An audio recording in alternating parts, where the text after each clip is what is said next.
Season of migration to the north.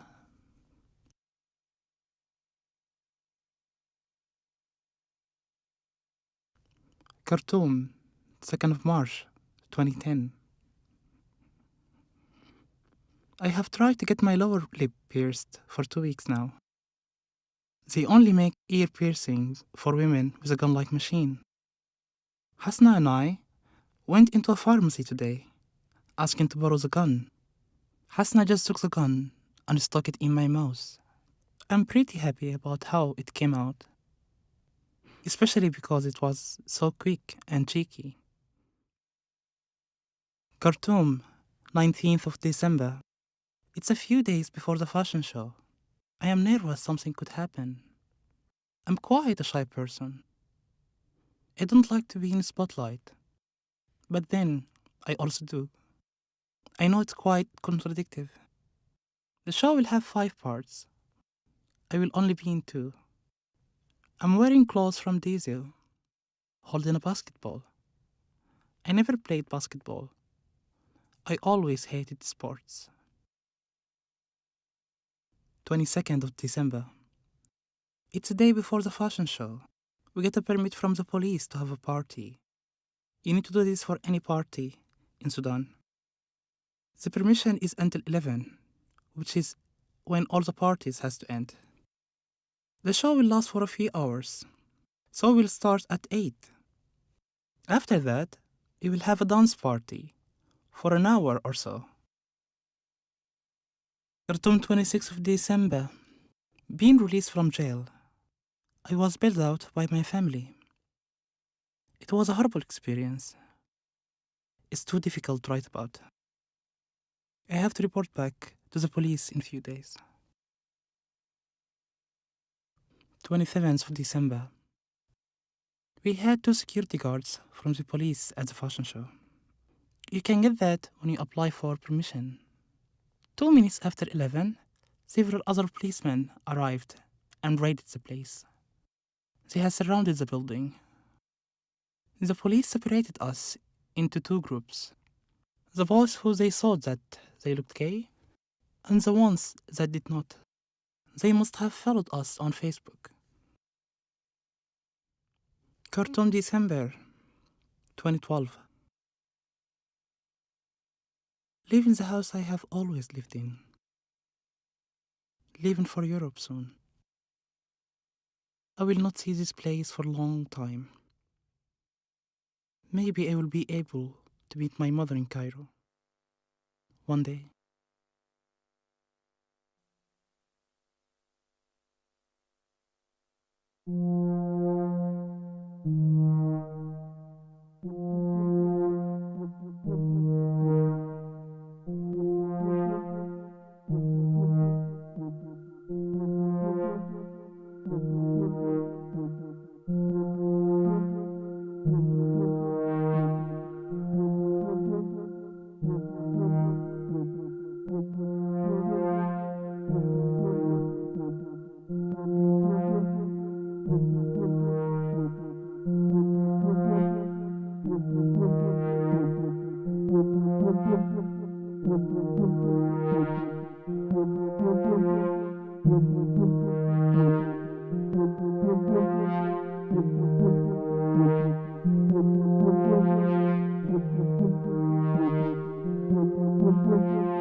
What's 15th of February, 2013.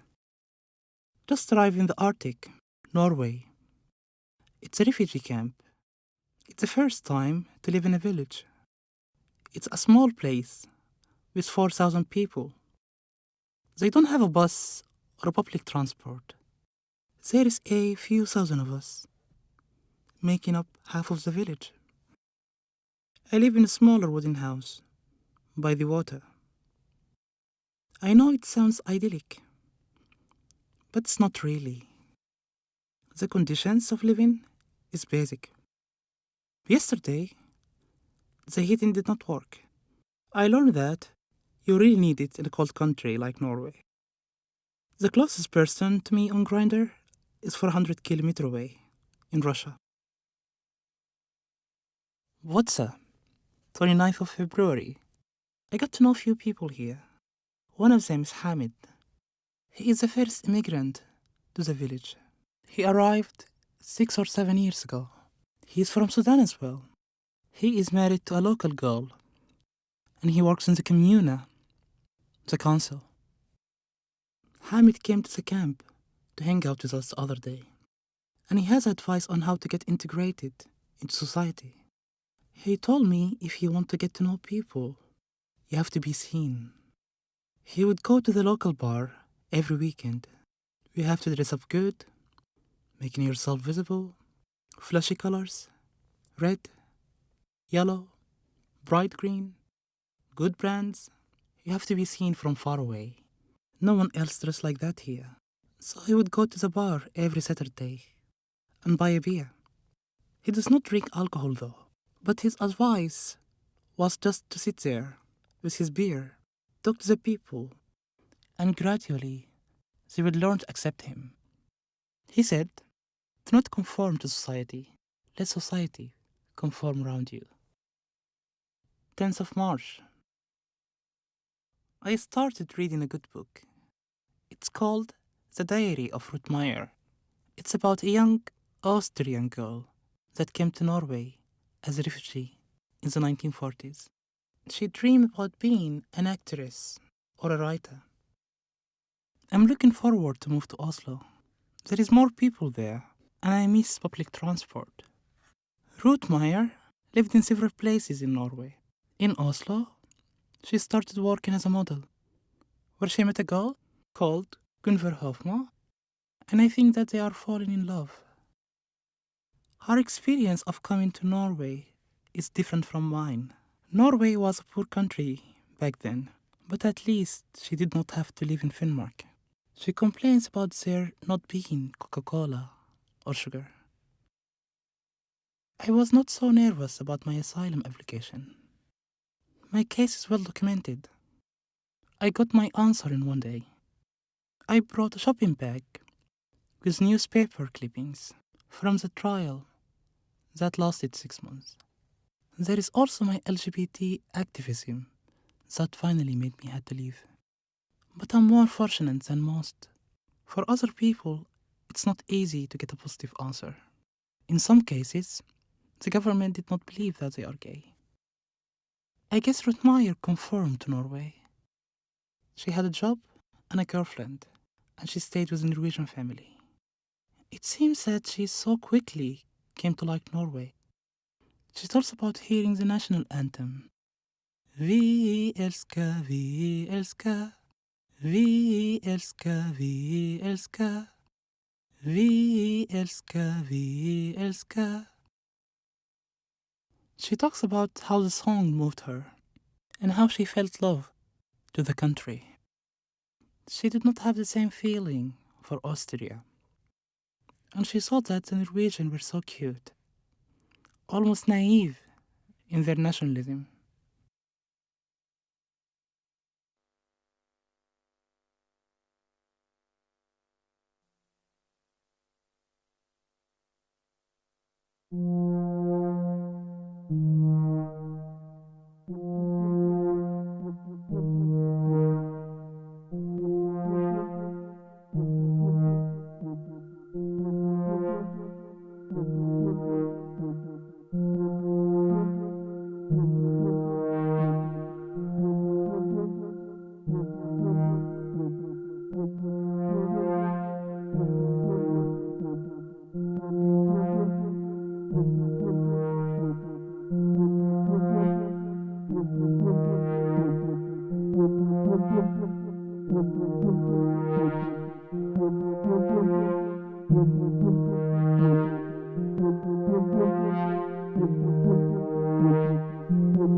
Oslo, 16th of April 2015.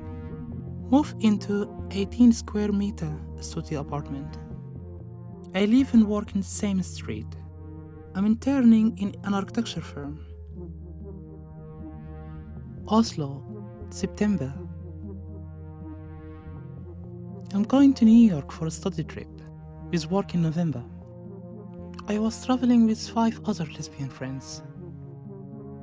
So I had to go to Victoria's Secret 3 times and hang out in lesbian bars. It's going to be nice to do something other than that, like take an architecture tour of Manhattan. Oslo, 15th of June 2015. I'm tired of being angry. I don't want to be angry all the time. Anger is consuming energy. I don't want to be perceived as an angry person. I just want to be a normal person. And I don't think that is a lot to ask. Anger is my treasure also. I remember one of the first time that racism really affected me. I felt marginalized and discriminated against. A guy sent me an online message, and it was so cruel. I felt angry and pissed. Later I was at the gym working out, and I felt like my brain was going to explode. For 3 days I could not sleep. Anger can destroy you from the inside, but I also find anger can be used as motivation for myself and for my activism. If you are in a nightclub, for example, when a stranger is grabbing your ass, I feel afraid of being angry because I have to behave different as I am an immigrant. Because I don't want to be the angry black man. I just want to be myself. It's the first day in my job. I had an internship for 3 months, and now they hired me. It was the happiest day of my life. Or at least it was a weird, emotional one. I have been looking for a job for a long time, and I have finally got one. 10th of August. I miss having a boyfriend. It's hard to find one, but it's been a great summer. The gay community is closed for people of color. Many stay away from it because of racism. In Norway, this is a place where I have experienced the most of racism. I cannot have a visit to a club, or a bar, or Grindr, for that matter, without being reminded that I don't belong here. Often it comes with good intentions, like, you look good for a black man, or I'm normally not into black guys, but you're handsome, or the size of the penis.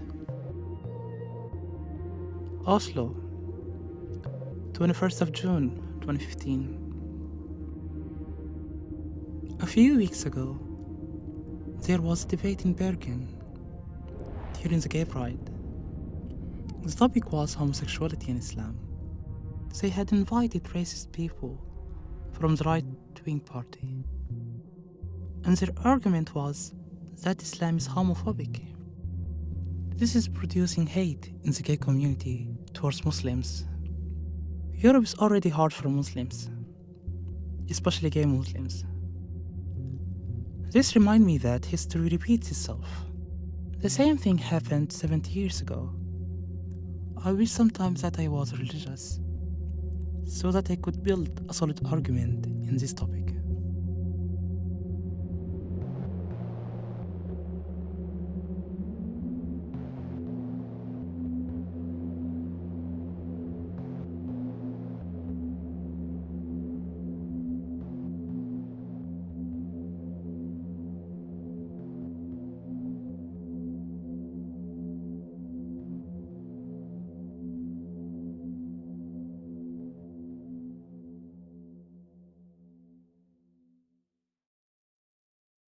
I want to go home.